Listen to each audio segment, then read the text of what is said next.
2 Timóteo, capítulo 3, a partir do versículo de número 10. Diz assim a palavra de Deus: Tu, porém, tens seguido a minha doutrina, modo de viver, intenção, fé, longanimidade, caridade, paciência, perseguições e aflições, tais quais me aconteceram em Antioquia, em Icônio e em Listra. Quantas perseguições sofri, e o Senhor de todas me livrou. E também todos os que piamente querem viver em Cristo Jesus padecerão perseguições, mas os homens maus e enganadores irão de mal para pior, enganando e sendo enganados. Tu, porém, permanece naquilo que aprendeste e de que fosse inteirado, sabendo de quem o tens aprendido, e que desde a tua meninice sabes as sagradas letras, que podem fazer-te sábio para a salvação, pela fé que há em Cristo Jesus. Toda a Escritura divinamente inspirada é proveitosa para ensinar, para redarguir, para corrigir, para instruir em justiça, para que o homem de Deus seja perfeito e perfeitamente instruído para toda boa obra. Amém, queridos? Meus queridos irmãos, nós vamos começar a partir de hoje a esclarecer para os irmãos as doutrinas fundamentais da nossa fé. Em que nós cremos como crentes assembleanos? Uma pergunta que a maioria dos irmãos não sabem responder, infelizmente. Não só aqui, mas em termos gerais, se você pergunta em que você crê, aí as pessoas dizem: eu creio em Deus, em Jesus Cristo, tudo bem. Você crê no batismo do Espírito Santo? Creio. Como é isso? A gente fala em outras línguas, tal, mas não sabe explicar, irmãos, a sua fé. Não sabe fazer uma explanação sobre a sua fé. E isso é muito importante, que todos nós, crentes em Jesus, tenhamos na ponta da língua, irmãos, em que nós cremos, em que nós acreditamos. Nós precisamos verdadeiramente andar com os pés firmados na rocha. Olha, irmãos, eu também sou pregador do Evangelho. É lógico, se eu não fosse pregador, como eu seria pastor de igreja? Eu gosto de pregar a palavra de Deus. E essa semana me reclamaram, disseram: pastor, às vezes o senhor prega, dá uns pulinhos. Eu digo: faz parte da religião. Aí disseram assim: mas isso aí é de Deus? Eu digo: rapaz, eu olhando minha Bíblia, imaginando o rei Davi cantando e pulando, irmãos? E incentivando o povo a pular, já pensou? Mas não é verdade? Aí eu fico imaginando assim a alegria do Espírito Santo que ele sentia. Aí eu falando isso, aí o irmão disse: tem na Bíblia? Claro que tem na Bíblia. Irmãos? Agora a questão é que nós prestamos o culto do entendimento. Nada que a gente faz é assim, irmãos, uma coisa inconsciente. Não. Segura aqui segura meu braço, senão ele vai pegar Samuel aqui pelo terno e vai fazer a oração do saculeiro dele. Irmãos? Isso não existe. Isso aí, se o seu braço está fora de controle, ou você precisa ir no neurologista, ou então está endemoniado. Não existe isso. Quem é usado pelo Espírito Santo de Deus tem autocontrole, porque o Espírito nos impulsiona. Agora, as atitudes são nossas. Então, irmãos, para a gente agir em conformidade com o Espírito, a gente precisa conhecer a Bíblia e conhecer a nossa base de fé. Em que nós acreditamos? São, irmãos, pelo menos 16 pontos que nós vamos tratar aqui no decorrer dos cultos de ensino. Eu não sei se eu vou concluir, esgotar cada ponto em cada culto, mas se eu não esgotar, a gente não tem pressa, irmãos? Jesus voltar, a gente vai tudo para o céu, em nome de Jesus. Hoje eu quero falar com os irmãos, e aí tome o bom costume de trazer de volta para o culto a sua caneta, seu caderninho, João, domingo, enquanto eu dava aula, ele anotava ali, o João Ademir. Na hora que a irmã Luciene inquiriu o que aprendeu hoje, ele levantou com o caderninho, e leu ali um caderninho com alegria ali o que ele tinha aprendido durante a aula. Então, irmãos, traga seu caderninho, traga sua caneta, marque a sua Bíblia, não tenha pena de marcar a sua Bíblia, tá certo? Nos pontos que nós vamos falar aqui. Primeiro ponto do nosso credo oficial não poderia ser outro, senão a valorização, irmãos, acerca da Bíblia Sagrada, da Palavra de Deus. Primeiro ponto oficial do nosso credo, ele diz que nós cremos na inspiração verbal e plenária da Bíblia Sagrada. Preste bem atenção. Nós assembleanos, cremos na inspiração verbal e plenária da Bíblia Sagrada. Vou explicar. Como única regra e infalível regra de fé e prática para a vida e para o caráter de um cristão. Então nós cremos na palavra de Deus como sendo inspirada e como única e infalível regra de fé para a vida de todos nós que nos intitulamos servos de Deus. Na leitura que nós fizemos hoje, o apóstolo Paulo, escrevendo em sua segunda carta ao pastor Timóteo, ele exorta acerca, irmãos, da perseverança na sã doutrina. Ele começa esclarecendo ali, exortando e dizendo: você tem seguido a minha doutrina, o modo de viver, a intenção, a fé, a longanimidade, a caridade, a paciência. Você também tem sofrido perseguições, não é? Você tem sofrido, e igual às perseguições, o apóstolo Paulo diz que eu sofri em Antioquia, em Listra, não é? Em Icônio. Aí ele diz assim, e quantas perseguições sofri? Aí ele diz, mas tem um detalhe: o Senhor me livrou de todas.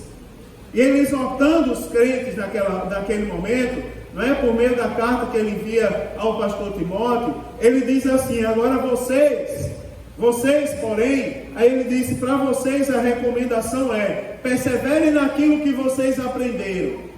Irmãos, nós não podemos ter outra coisa na nossa mente que não seja a palavra de Deus.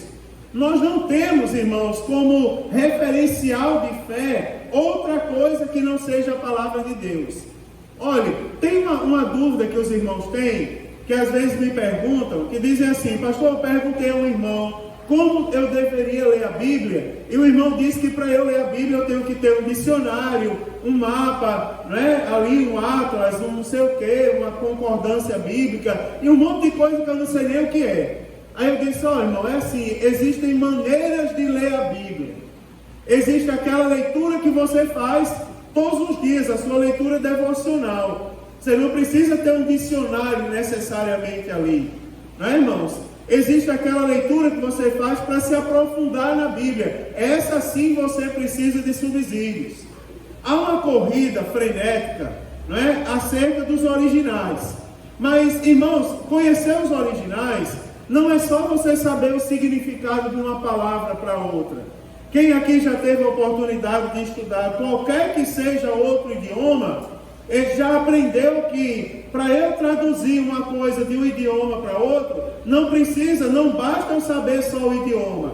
Não basta saber só o idioma. Por exemplo, no que eu digo homem bonito, pastor bonito em português, no inglês é bonito pastor. Não é inverso, o adjetivo vem na frente. Não é verdade? E se você for traduzir ao pé da letra, o texto vai ficar completamente sem sentido. Eu já participei de tradução de obras de um idioma para outro, e para você traduzir uma obra, além de saber o idioma original, você precisa saber a cultura, para você entender a ideia, o que a pessoa quer falar quando ela escreve aquele texto.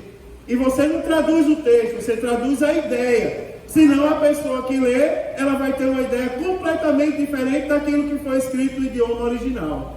Então, para ler o idioma original, não é simplesmente vou ver o significado dessa palavra e eu estou falando errado. Não, você tem que ler todo o contexto e entender todo o contexto para que você não seja morto pelo seu próprio engano.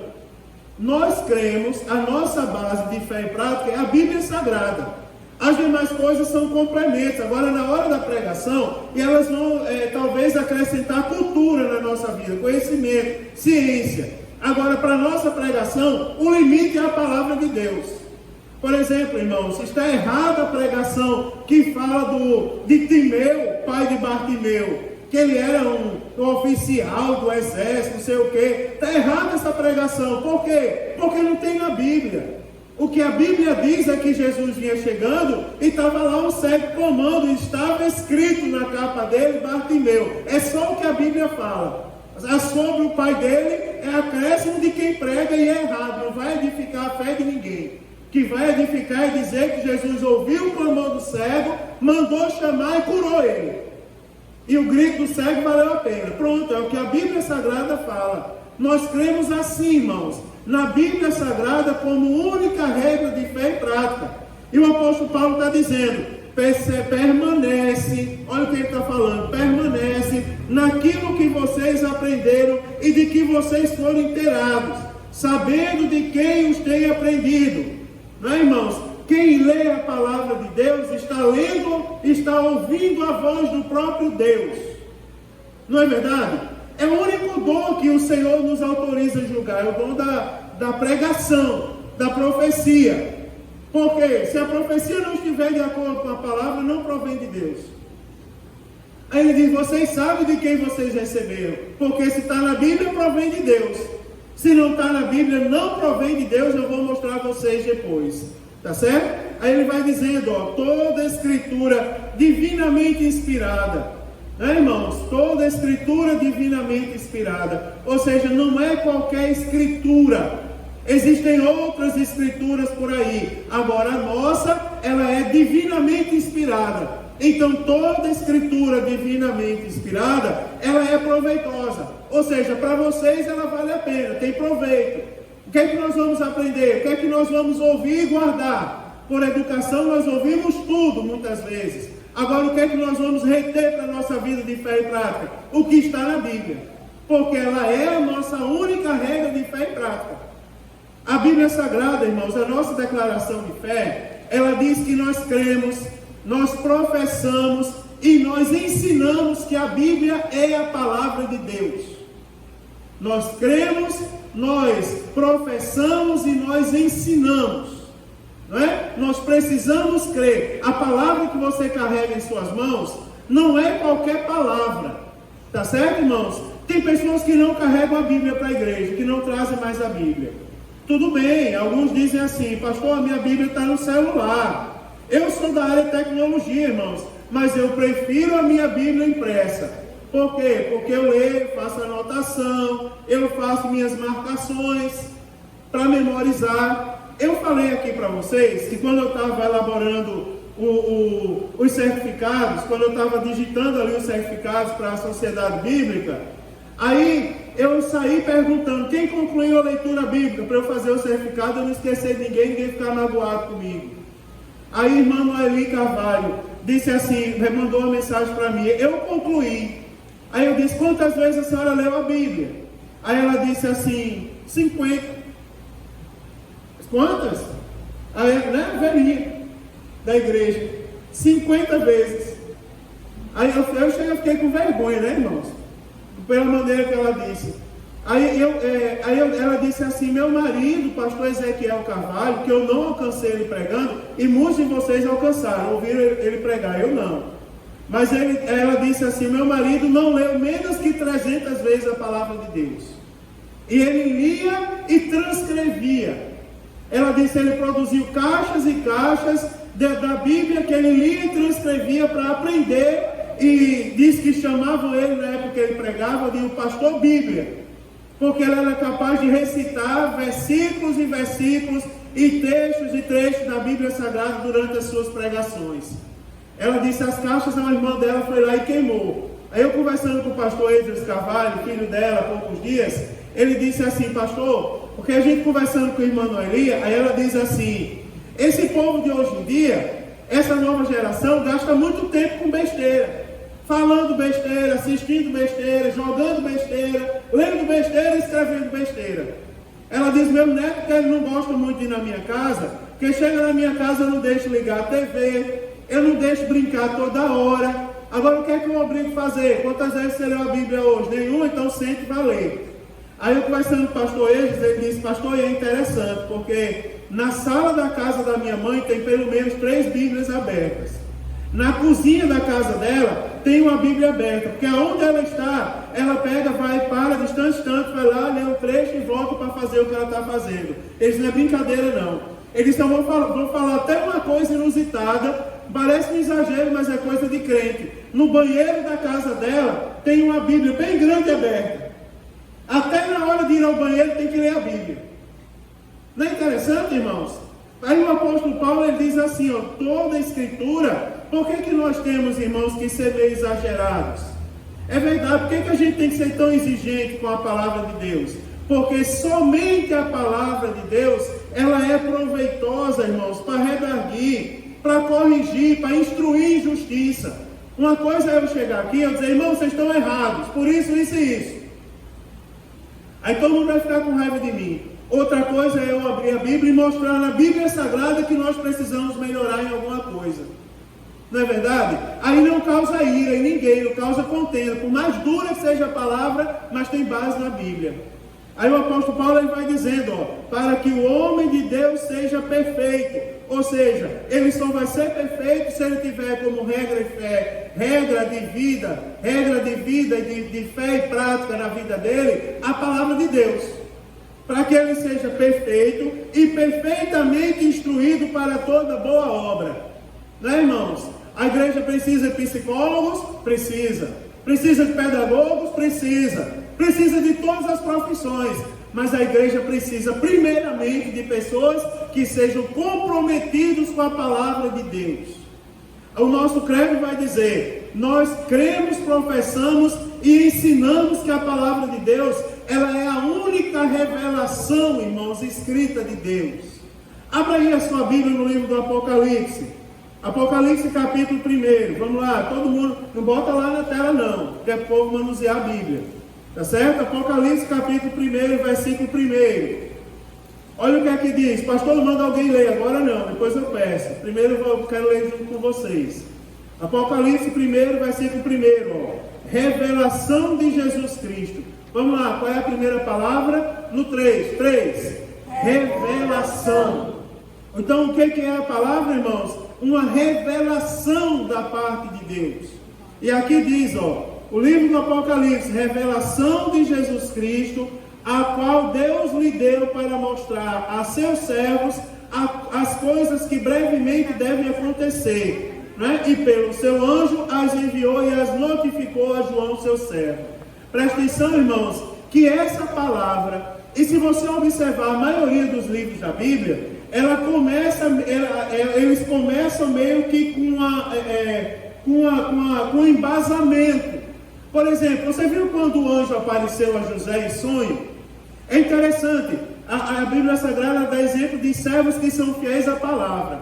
Quando a Bíblia apareceu a José em sonho, na época de José e até na época de Jesus, o Novo Testamento ainda não existia como Novo Testamento. As escrituras que Jesus cita na sua palavra, ainda eram o que? A lei, os profetas e os salmos. Né? As escrituras sagradas, a lei, os profetas e os salmos.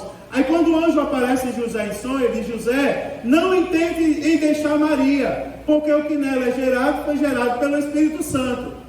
Aí tem uma coisa interessante ali, é um embasamento, o próprio anjo tem que tomar cuidado com o que fala, porque ele falando com um servo de Deus que tem autoridade, com um crente verdadeiro, aí ele diz assim, para que se cumprisse o que fora dito pelo profeta.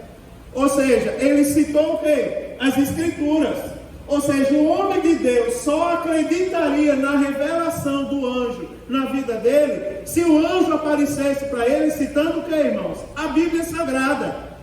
Porque essa mesma Bíblia, daqui a pouco a gente vai ler, ela diz que ainda que um anjo de luz apareça, anunciando outra palavra que não seja essa, ela tem que ser anátema. Nós não podemos dar ouvido. Olha, aí o livro do Apocalipse não é diferente. Ele começa embasando. Saibam que o que está escrito aqui não é outra coisa senão a revelação de Jesus Cristo, a qual Deus lhe deu para mostrar aos seus servos as coisas que brevemente devem acontecer. Inclusive, se tratando do livro do Apocalipse, tem algumas pessoas que nunca leram e saem por aí dizendo, é um livro muito difícil, meu Deus, eu nunca vou entender. Eu li a primeira vez e entendi. Não sei se é algum problema psicológico comigo. Porque quando eu li aqui, não é um mistério de Deus, não é verdade? Não é um mistério de Deus para que ninguém saiba o que está escrito. É uma revelação, já foi revelado. Então é para o nosso entendimento. Não é verdade? Então olha só, nós cremos que a palavra de Deus é a única revelação escrita por Deus. Agora, eu vou mostrar uma coisa a você. Ela é uma revelação de Deus dada pelo Espírito Santo. Já detalho isso, mas por enquanto abra a sua Bíblia em 1 Coríntios. Aí você vai marcando 1 Coríntios, primeira carta do apóstolo Paulo aos Coríntios, capítulo de número 2. Será que essa Bíblia sai hoje, Thaisa?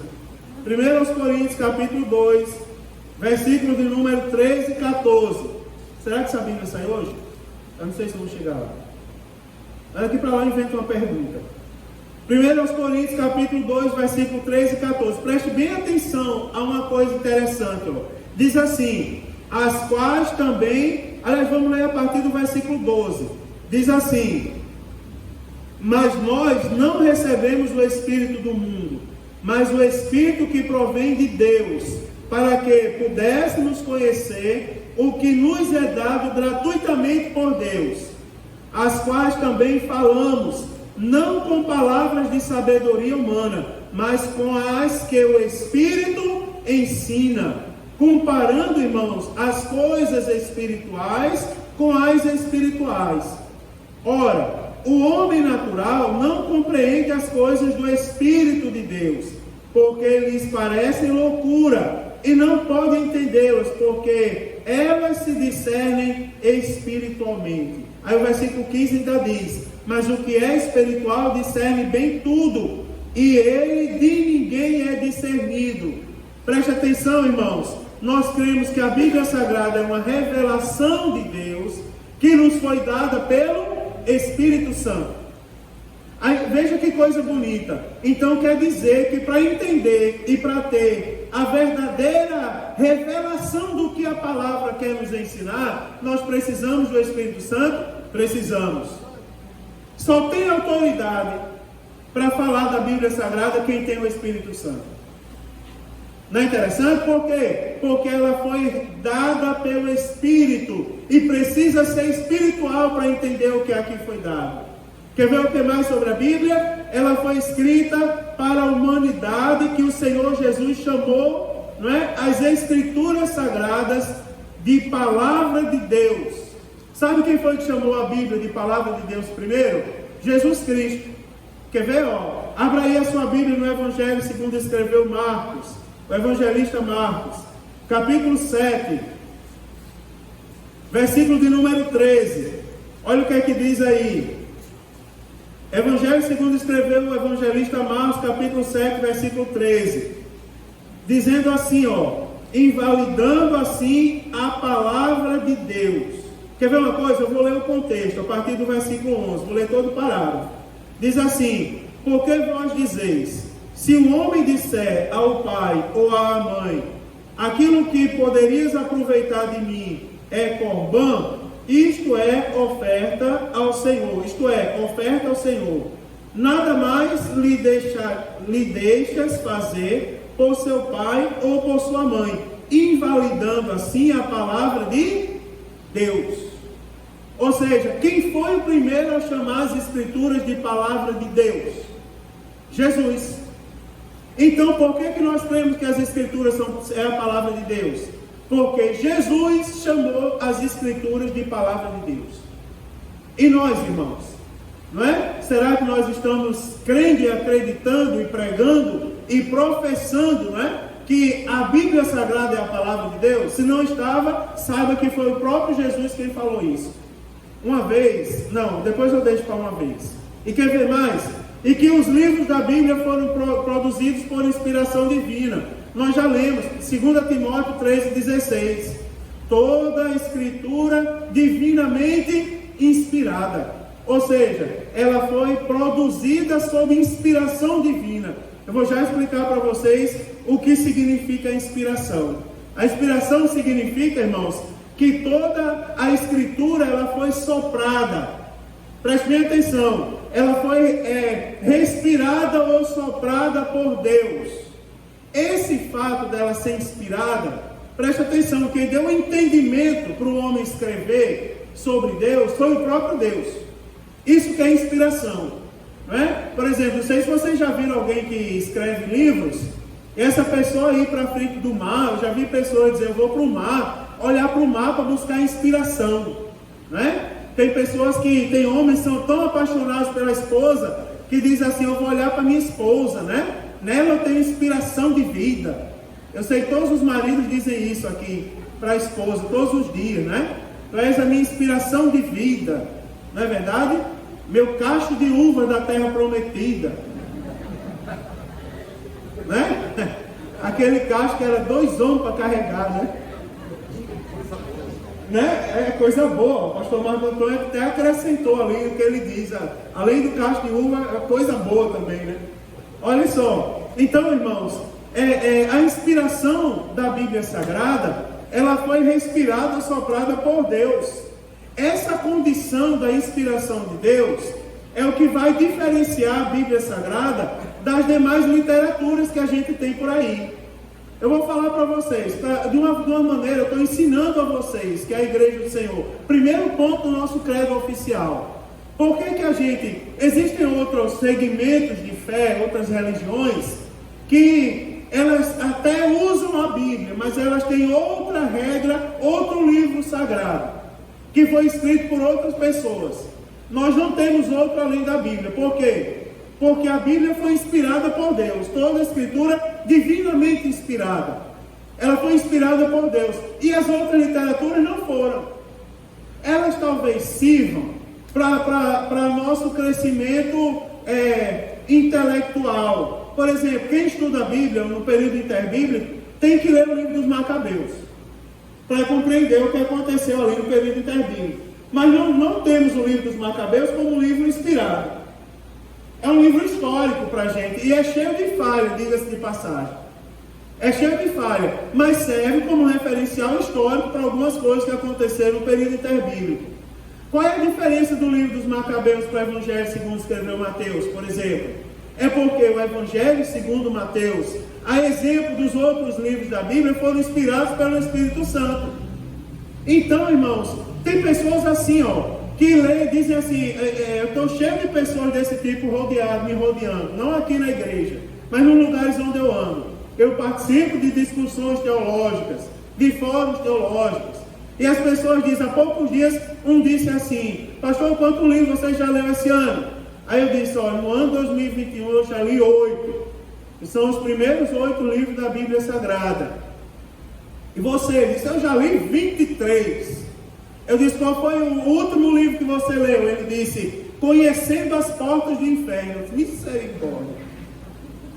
Conhecendo as Portas do Inferno. Tudo bem. Aí eu digo, mas me diga uma coisa, esse livro vai lhe levar para onde, homem? Não é? Esse livro vai lhe levar para onde? Aí eu disse assim, você já leu pelo menos o Gênesis desse ano? Ele disse, não. Já leu o que da Bíblia? Ah, pastor, só li o que lê mesmo no culto. E tu acha que Jesus voltar, tu vai para onde, criatura? E na hora de tomar uma decisão no teu dia a dia, na hora de falar, o que é que tu vai falar? Vai falar sobre a constituição da porta do inferno, e aí?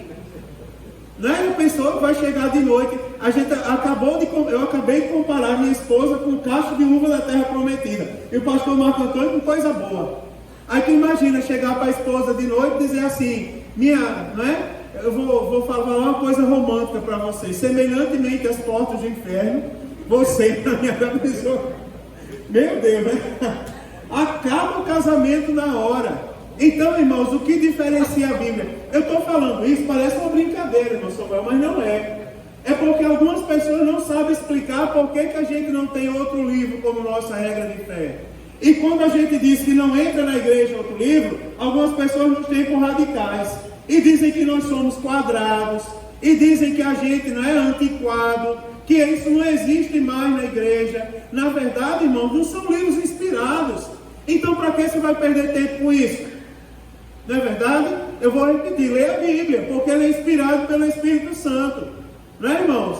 Então, as escrituras, elas são de origem divina. Os seus autores, eles falaram e escreveram, irmãos, por inspiração verbal e plenária do Espírito Santo. Abra sua Bíblia aí na segunda carta do apóstolo Pedro. 2 Pedro, capítulo 1. 2 Pedro, capítulo 1. Você não sabe localizar algum livro desse? Você vai lá no índice da Bíblia e você olha, com o tempo você vai estar férias de novo na Bíblia Sagrada. 2 Pedro, capítulo 1, versículo 21. Olha o que a Bíblia Sagrada vai dizer, ó. Olha como é bonito esse versículo. Aliás, eu vou ler a partir do 19. É bom ler a partir do parágrafo, né? A partir do início do parágrafo. 2 Pedro, capítulo 1, a partir do versículo 19. Diz assim: e temos muito firme a palavra dos profetas, a qual bem fazeis em estar atentos, como a uma luz que alumia em lugar escuro, até que o dia esclareça e a estrela da alva apareça em vosso coração.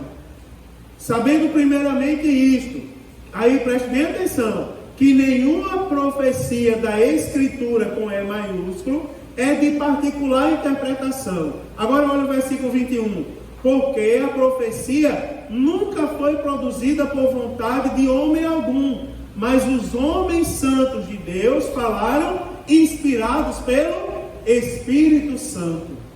Olha que coisa maravilhosa, né, irmãos? Está aí, ó, provado para vocês. Por que nós temos as Escrituras? Aí diz, ele inclusive diz, ó, nós temos liberdade para pregar a palavra. E o Espírito Santo, por meio dessa palavra, ele vai usar cada um da maneira como ele quer. Porque não é de particular interpretação, porque a Escritura foi inspirada pelo Espírito Santo. E ela é também interpretada conforme a vontade dele. Não é bonito isso, irmãos? É bonito. Quer ver o que mais? Com isso, qual a conclusão que a gente chega? Que Deus, irmãos, soprou nos escritores sagrados. Preste bem atenção como isso é interessante. Deus soprou, é o sopro de Deus. É a inspiração de Deus. Né? É de onde vêm as palavras para os homens escreverem sobre Deus. Quer ver uma coisa? Se você pega eu e o presbítero Valdir, que está aqui perto de mim, e nós vamos escrever sobre determinado assunto. Nós vamos escrever sobre, diga aí um assunto bom. Nós vamos escrever sobre oração. Tá certo? Eu, senhor, sou natural de onde? De Joinville, joinvilense. Eu sou natural de Natal, Rio Grande do Norte. Terra do sal, do sol, do petróleo e de muita gente bonita como eu. Né?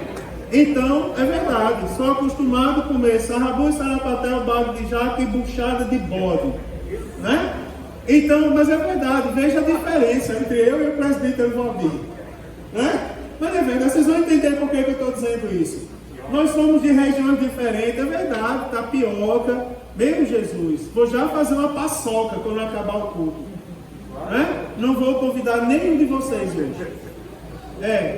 Não é doce, é salgado. Paçoca pilão, não vou convidar ninguém para comer comigo. Então, já vou logo tirando o time de letra. Mas preste bem atenção, nós somos criados em culturas diferentes. Agora a gente tem uma coisa em comum, sabe o que é? Eu sou crente e o senhor também. Olha, irmãos, como é a inspiração da Bíblia Sagrada. Homens de culturas diferentes, em épocas diferentes. Enquanto eu tenho 20, ele já tem os seus 50 anos. Ou seja, viu coisas que eu não vi na vida, viveu coisas que eu não vivi, né? Presenciou fatos históricos que eu não presenciei. Por que eu estou dizendo isso? Porque em épocas diferentes, nós vamos falar sobre oração. E de culturas diferentes, o senhor vai usar a cultura joinvilense. Geralmente ele é mais objetivo para falar. O catarinense de Joinville ele é mais objetivo. Agora eu sou nordestino, pobre em palavras, simples. Vou usar as palavras de um pobre nordestino do sertão. Talvez faça até uma poesia para falar sobre oração. E aí, mas você observa que se as pessoas lerem o seu texto sobre oração e ler o meu texto sobre oração, eles vão perceber que, embora a linguagem diferente, a época diferente, a cultura diferente, nós não vamos nos contradizer, porque a inspiração foi a mesma. Você está entendendo? Então, embora eu use exemplos diferentes, eu venho de uma cultura diferente, idade diferente, época diferente, tudo diferente, mas nós vamos repassar a mesma ideia sobre o mesmo assunto, porque a fonte inspiradora é a mesma. Vocês estão compreendendo, irmãos? Então é assim a palavra de Deus. Deus soprou nos escritores sagrados, perdeu a brincadeira, mas é uma maneira didática dos irmãos aprenderem. Mas a paçoca verdadeira eu não vou convidar vocês. Tá certo? Então, Deus soprou nos escritores sagrados que viveram em região diferente, em época história diferente, tá certo? Em culturas diferentes. Agora tem uma coisa interessante. Essas diferenças não influenciaram na composição da ideia do texto sagrado. Não influenciaram, porque a inspiração é a mesma. Então a inspiração da Bíblia é especial e única.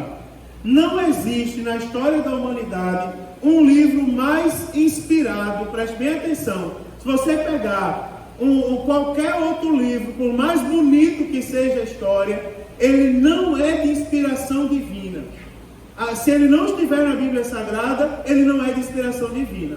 A inspiração divina está nos livros da Bíblia. Tá certo? E os homens de Deus, inspirados pelo Espírito Santo, falam a Bíblia. Em relação aos livros da Bíblia, eu fiz a comparação minha com o presbítero Valdir, quando escrevemos sobre, vamos supor que somos autores da Bíblia, escrevemos sobre oração, passamos a mesma ideia, porque nós temos a mesma fonte inspiradora.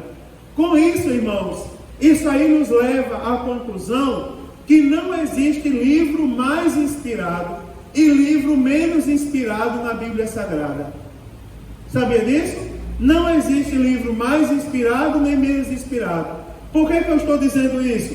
Porque eu já ouvi, às vezes por outra a gente escuta alguns vícios na igreja, que a gente tem que cuidar deles. Por exemplo, uma vez um irmão, numa igreja, quando era criança ainda, nunca mais eu ouvi isso, mas uma vez um irmão chamou o irmão para ler, o irmão fulano, ele estava dirigindo o culto, venha ler a Bíblia Sagrada. O irmão disse, abra sua Bíblia no Salmo 84. Aí quando ele pegou o microfone depois, ele disse, quem lê a Bíblia em Salmos, ou prega em Salmo, é o primeiro sinal que não está lendo a Bíblia. Aí eu, pequenininho, arretado, eu digo, mas meu Deus do céu, será que esse homem tem razão? Será que o livro dos Salmos ele é menos importante do que qualquer outro livro da Bíblia? Não, irmãos, não é. Não existe livro mais inspirado ou menos inspirado. Todos os livros da Bíblia Sagrada tiveram a mesma fonte inspiradora. E todos os livros da Bíblia Sagrada têm a mesma autoridade. Sabe por que eles têm a mesma autoridade? Porque como eles têm a mesma fonte, eles não se contradizem. Eles não vão de encontro um ao outro, eles não se chocam, eles vão ao encontro. Ou seja, eles caminham juntos. Está entendendo? Então é por isso, porque alguém vai dizer assim, eu já ouvi alguém ensinar errado para a igreja e dizer, eu só gosto de ler o Novo Testamento, particularmente eu só leio o Evangelho segundo escreveu o evangelista Lucas, os outros eu não gosto de ler. Está errado, né, irmãos? Talvez algum livro ele agrade mais pelo seu contexto histórico, pela história que ele traz, mas ele não tem mais ou menos autoridade do que qualquer outro livro da Bíblia. Por isso que nós temos que ler a Bíblia toda. Temos que ler a Bíblia Sagrada toda. Olha só, quer ver uma coisa? A Bíblia é a nossa única regra de fé e prática. Isso aí a gente já sabe. Quer ver? Abra aí sua Bíblia no livro do profeta Isaías. Vamos lá, mexa sua Bíblia ao livro do profeta Isaías. Capítulo de número 8. Isaías capítulo 8. Vamos anunciar a Bíblia, irmão. Olha como é bonito. Isaías 8, versículo de número 20. Olha o que é que diz. Será que vai ter um pleno avivamento se não tiver a Bíblia? Diz assim, Isaías capítulo 8, versículo 20. Diz assim: à lei e ao testemunho, se eles não falarem segundo esta palavra, nunca verão a alva. Olha o que o profeta Isaías está dizendo, irmãos. Se não tiver por base a lei e o testemunho, ele está falando da lei dos profetas, não é? Ele está dizendo, se não tiver por base, se eles não falarem segundo esta palavra, aí diz, nunca verão a alva. E se você ler o restante dos versículos, você vai ver, ó, e passarão pela terra duramente oprimidos e famintos. E será que, tendo fome e enfurecentes, então amaldiçoarão ao seu rei e ao seu Deus olhando para cima. Por que, irmãos, acontecerá isso? Se eles, o quê? Não falarem segundo a palavra. Porque a palavra, ela é a nossa única regra de fé e prática. Agora vire as páginas da sua Bíblia ao livro dos Salmos. Livro dos Salmos. Lá no Salmo de número 19. Olha só, Salmo 19. Salmo 19, verso 7 diz assim. Olha só coisa bonita, irmãos. Por que a Bíblia é nossa única regra de fé e prática? Eu já estou justificando, eu sei que você está anotando tudo que eu estou dizendo. Não é? Quer ver uma coisa? Porque ela é. Porque o Salmo 19 e verso de número 7 começa dizendo assim, ó. A lei do Senhor é, diga comigo, a lei do Senhor é perfeita. Olha que coisa bonita, irmãos. A lei do Senhor é perfeita.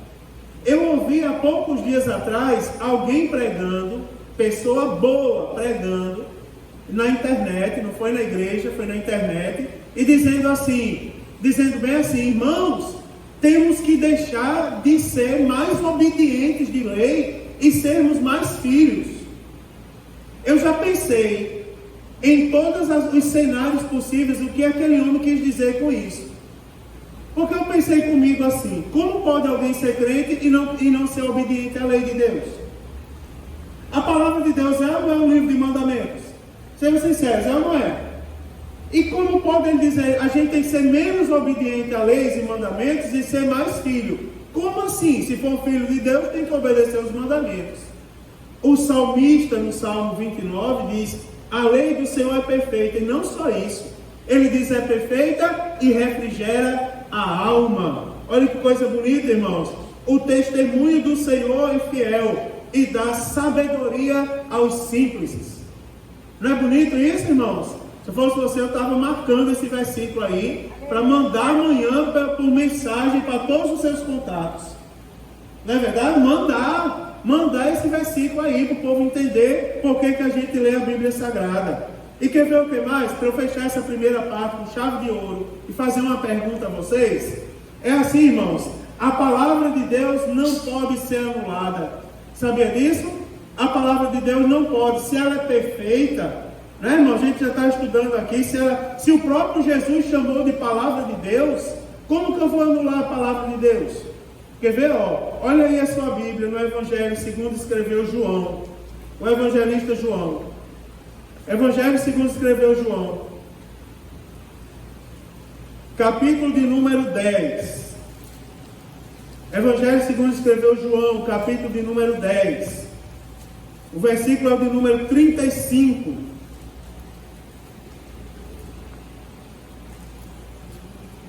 Evangelho segundo João, capítulo 10, versículo 35.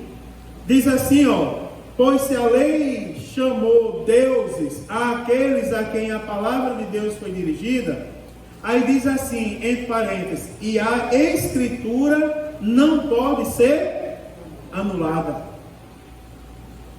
Ou seja, o que a Bíblia Sagrada diz, está dito.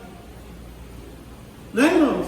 Não pode ser anulada. Quer ver uma coisa? A gente não pode escolher na Bíblia o que é bom para a gente e o que não é. Toda escritura divinamente inspirada é proveitosa. Toda escritura.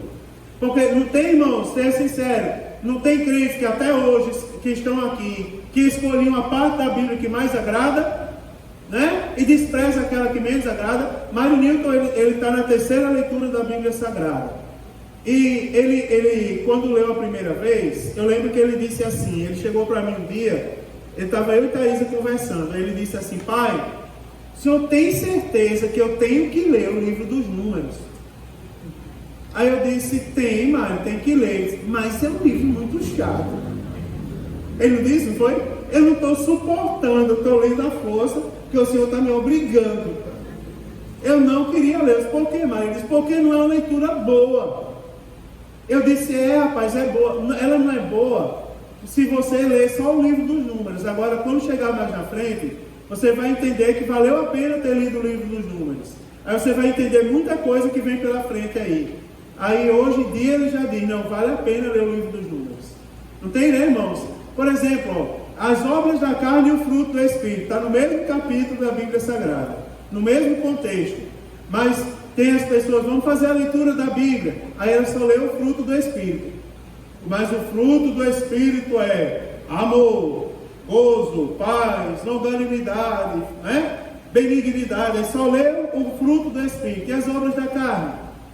A semana passada eu falei para os irmãos que quando a Bíblia fala do homem de Belial, ela nos chama a atenção. Porque ela não diz que o homem de Belial é o que pratica. Diz o homem de Belial é o que tem no coração. Está lá em Provérbios 6, o homem de Belial tem no coração. A gente falou isso semana passada aqui. Ou seja, quando a Bíblia fala das obras da carne, ela está lhe chamando a atenção. Se você tem isso no seu coração, tem que eliminar. A Bíblia foi escrita para quem tem fé, irmãos. Foi escrita para os crentes. A gente está entendendo aqui por que a gente tem que ter a Bíblia como regra de fé e prática. Então a Bíblia foi escrita para a gente.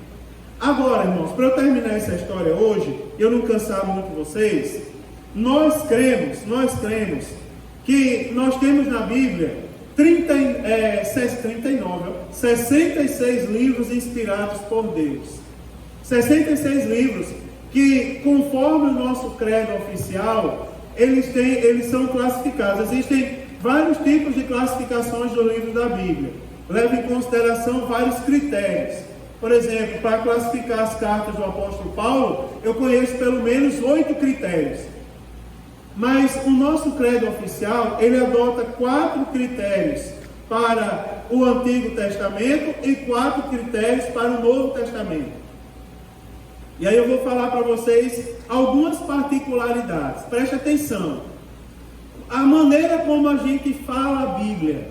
Se a Bíblia é a nossa única regra de fé e prática, faz parte do meu ensinamento para os irmãos, porque é o primeiro ponto do nosso credo oficial, deve fazer parte do meu ensinamento, ensinar os irmãos a falar a Bíblia, a pelo menos recitar os livros da Bíblia, a eliminar vícios, né, irmão? Sabe por quê? Porque você imagina, se nós que temos a Bíblia como regra de fé e prática, que tomamos conhecimento que ela é inspirada pelo Espírito Santo, que Jesus chamou a Bíblia Sagrada de Sagradas Escrituras, nós que temos o entendimento que se o homem não falar a Bíblia Sagrada, ele nunca vai ser salvo, se ele não andar em conformidade com a Bíblia.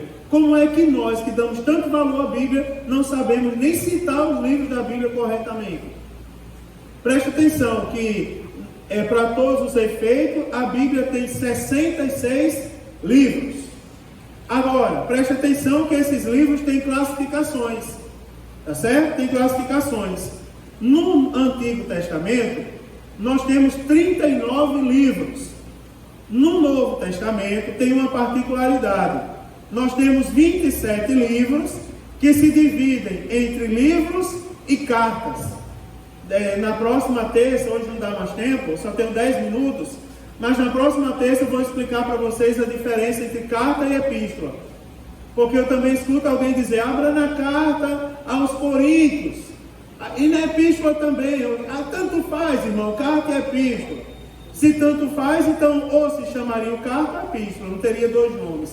Tem uma diferença. Vou mostrar para vocês a próxima terça. Anote aí para me lembrar. Agora preste atenção. Que no Novo Testamento nós temos cartas. E nós temos o que, irmãos?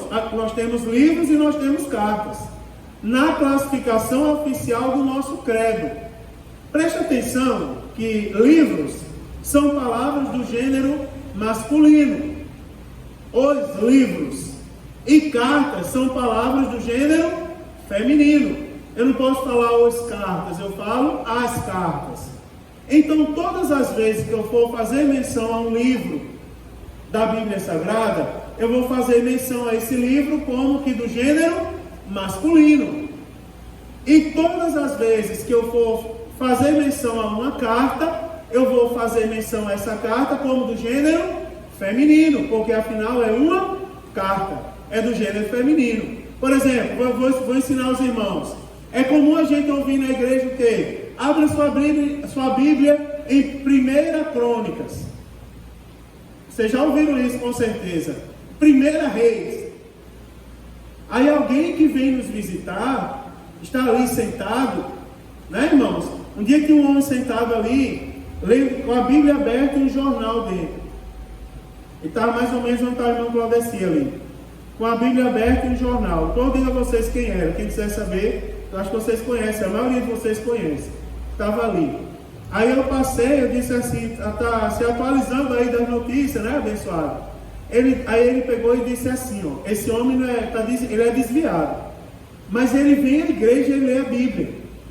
Aí ele disse assim, mas o irmão está pregando, não sabe nem o que ele está lendo. Eu disse, por quê? Porque doeu no meu ouvido quando ele disse, abre a Bíblia em 2 Reis. É o 2 Reis. Por que, irmãos, é o 2 Reis? Porque é o 2º livro dos reis de Israel. Não é verdade? Então os irmãos aprendam, sempre que a gente for fazer menção a um livro, é no gênero masculino. Agora, em contrapartida, a gente já ouviu alguém dizer, abra a Bíblia em 1 Coríntios, né? Em 1 Timóteo, mas são cartas, não é? Mas se alguém fala de outra maneira, é problema dele. Agora, conforme o nosso credo oficial, a divisão oficial que a nossa igreja adota, não é, irmão? São cartas. Se são cartas, elas são palavras do gênero feminino. Então o correto é, abra sua Bíblia em 1 aos Coríntios, não é? Em 2 Timóteo. Tá certo, irmãos? Por quê? Porque são cartas. Aí cabe a gente saber o que é carta e o que é livro. Agora, no Antigo Testamento, nos 39 livros, eu não vou me detalhar sobre eles agora, que não dá mais tempo, mas nós temos a lei, nós temos os livros históricos, nós temos os livros poéticos e nós temos os livros proféticos. Tá certo? A lei, os históricos, os poéticos e os proféticos. Preste atenção, irmãos. Por que um livro ele recebe a classificação de um livro poético? Por que o livro de Jó ele é um livro... Aliás, por que o livro de Isaías? Vou pegar o livro de Isaías. Não, pegar Jó. Primeiro, para não confundir o que eu ia dizer. Por que o livro de Jó é um livro poético? É porque se você abrir o livro de Jó, ele talvez não seja completamente uma poesia, mas predomina no livro de Jó a poesia. Você vai ver que o contexto predominante, eu não sei se vocês conseguem ler a Bíblia, examinando a rima, né? Examinando a maneira como ela está escrita. Se não lia dessa maneira, comece a analisar o que você está lendo. Vai predominar o que? A poesia. Por que o livro de Josué é um livro histórico? Porque o livro de Josué é um livro onde predomina história, conteúdo histórico. Então ele é classificado como sendo um livro histórico. Então no Antigo Testamento, os 5 primeiros livros da Bíblia são os livros, são o que, irmãos? São a lei, Pentateuco, né?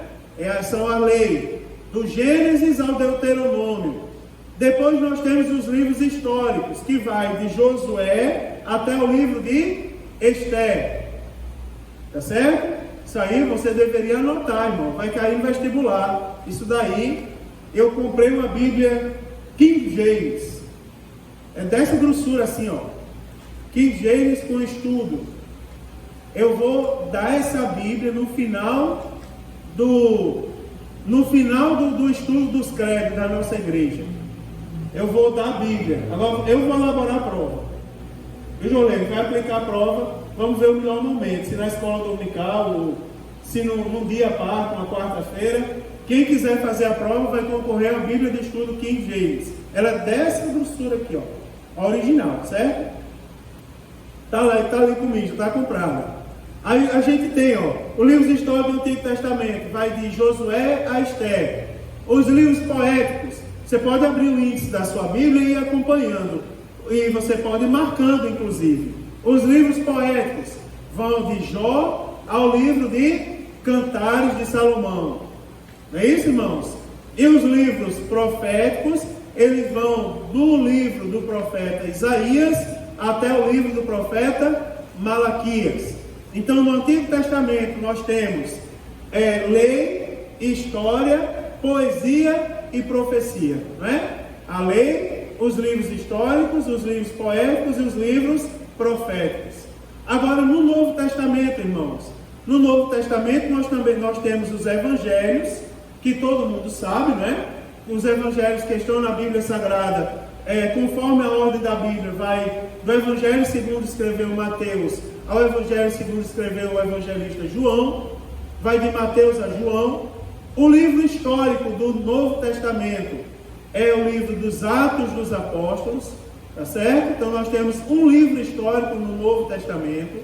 Aí se alguém perguntar, por que o livro de Atos é um livro histórico? Aí você vai responder, é porque predomina no livro dos Atos dos Apóstolos a história, caso a história da igreja, né? Aí nós temos no Novo Testamento as cartas, né? Eu vou chamar de epístolas por enquanto, porque a epístola tem uma abrangência maior além das cartas. As cartas são escritas para um público específico, para uma pessoa ou para um público fechado. A epístola ela tem uma abrangência universal. Então, por enquanto, eu vou chamar de epístolas. As epístolas vão da carta do apóstolo Paulo aos Romanos até a carta de Judas. Não é isso? Que antecede o Apocalipse. E nós temos a Revelação, que é o livro do Apocalipse. Então, no Antigo Testamento temos lei, históricos, poéticos e proféticos. No Novo Testamento, irmãos, nós temos os evangelhos, um livro histórico, as epístolas e a revelação de Jesus Cristo para os últimos dias, que é o livro do Apocalipse. Tá certo?